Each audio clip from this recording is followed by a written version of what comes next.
Sa bawat araw sa paaralan, dala natin ang pangarap na matuto. Pero higit sa mga leksyon ng libro, natututo rin tayo ng mas mahalagang aral, ang pakikipagkapwa. Ang kapwa ay hindi lang pakikisama. Ito ay pagkilala na lahat tayo ay konektado.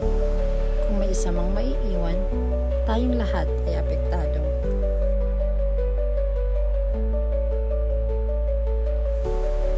May mga pagkakataon na may bago, tahimik at tila nahihirapang makibagay. Madali sanang hayaan na lang sila.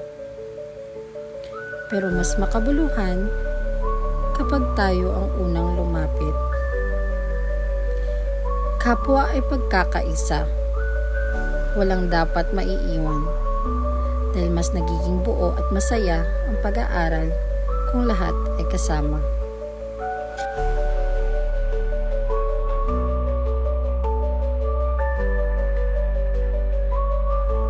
Kapwa ay pakikiramdam, ang pagbibigay pansin kahit walang sinasabi, ang pagkakabasa sa loob ng damdamin ng iba. Kapag nakikita natin ang bigat na dinadala ng isa, maaari natin gawing magaan sa pamamagitan ng tulong at malasakit. Sa ganitong paraan, hindi lang problema ang nalulutas, kundi pati ang takot at panghihina ng loob.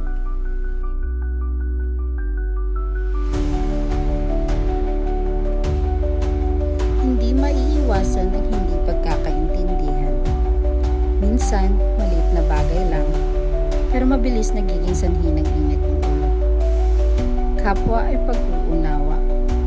Sa halip na manatili sa galit, natututo tayong pumili ng kapatawaran.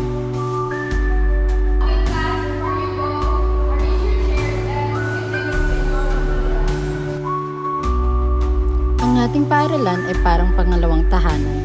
Dito tayo natututo, dito tayo lumalago. Kaya't responsibilidad nating alagaan ito. Kapwa ay pananagutan. Hindi lang ito tungkulin ng isa, kundi ng lahat.